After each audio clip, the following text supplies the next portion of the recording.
Buenos días.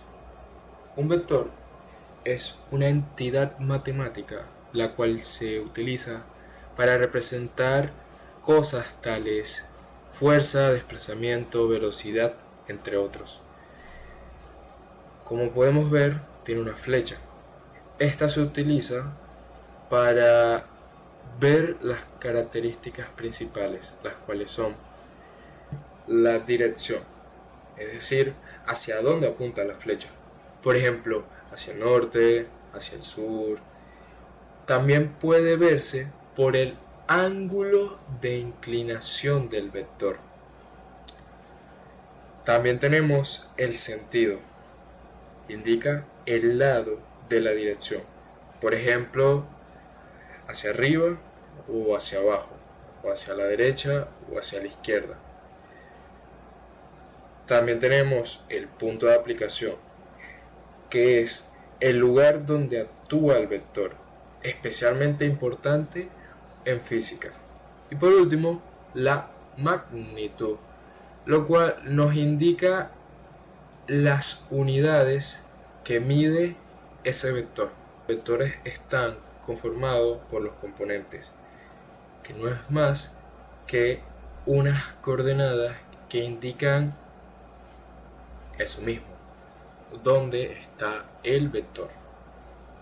En cuanto a la representación 3D, la principal diferencia es la existencia de un tercer eje, es decir, el Z, lo que provoca la existencia de una tercera coordenada, como vemos acá, a diferencia de la representación 2D. En cuanto a la suma de vectores, tenemos el método del paralelogramo. Consiste en hacer unas líneas paralelas a los vectores base y trazar una diagonal desde ambos extremos, haciendo la suma de ambos vectores, y es una forma más gráfica de describir esta suma.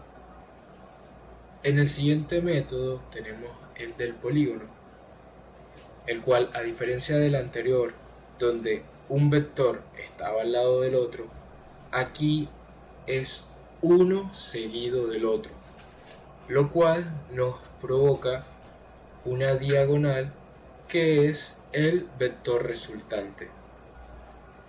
Otra de las operaciones que se pueden hacer con vectores es la multiplicación por vector escalar. En este caso, el vector original lo estamos multiplicando por 2.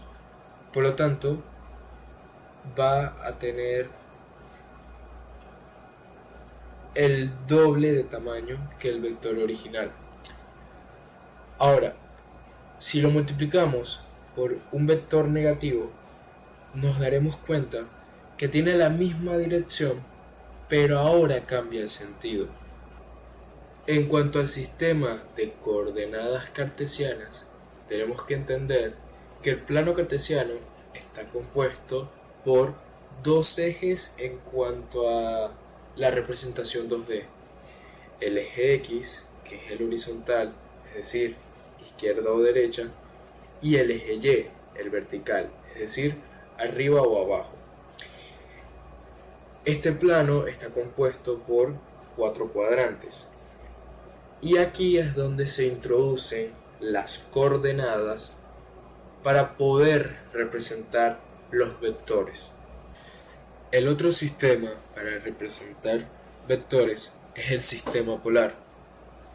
A diferencia del anterior, que mide más que todo la posición, acá se rige por el ángulo con respecto al eje de las X y a la magnitud del vector. Por último, en vector unitario es más que la representación de los ejes X, Y y Z con un valor de coordenada de 1 en cada uno respectivamente.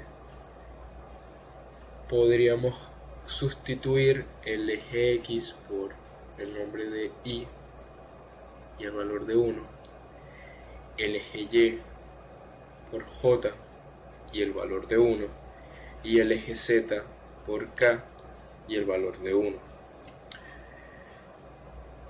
El vector unitario no es más que la multiplicación y suma de algunas unidades por estos valores, lo cual nos da como resultado el vector, como se ve a continuación.